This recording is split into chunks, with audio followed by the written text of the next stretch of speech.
Кыргыз Республикасынын Түркиядагы атайын жана толук ыйгарым укуктуу элчиси профессор Ибрагим Жунусов сөзүндө буларга токтолду.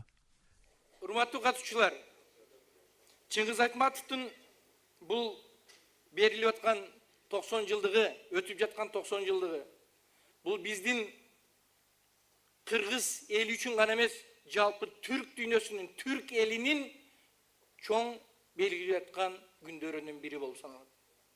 Мусулманчылыкта бир сөз бар. Көзү өткөн адамды эстесең, же көзү өткөн адамга багыштап тилават Куран окусаң, же ошол көзү өткөн адамдын атын эле атап койсоң, ошол адамдын руху, ошол адамдын жаны сенин алдыңда дейт. Бүгүн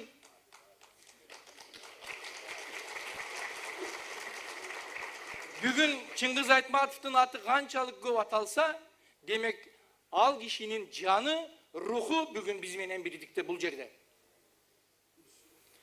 Чыңгыз Айтматов жөнүндө сөз болгондо мен мурда дагы айттым, дагы айтайын, буну чыгармачыл адамдар бардык айтып келет.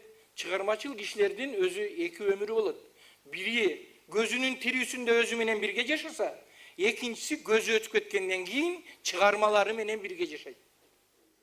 Чыгармачыл адам үчүн биринчи өмүрүнө караганда экинчи өмүрү негизги өмүр болот. Себеби дегенде экинчи өмүрү чыгармалар менен жашагандан кийин, ал элдердин эсинде калгандан кийин, демек анын экинчи өмүрү жакшы кетип баратат деп ойлошубуз керек.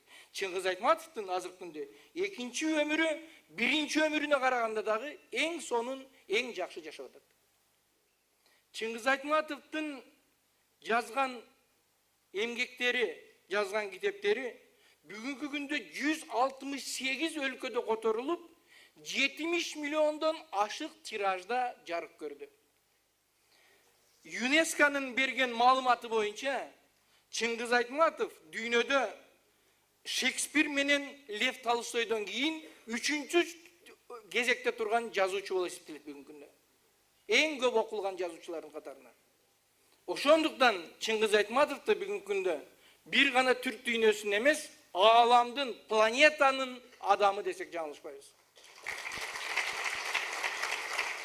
Түркияда тартылган Кызыл жоолук, жалжалым Кызыл жоолук бүгүнкү күнгө чейин Түркиянын эң мыкты 10 фильмдеринин катарында турат.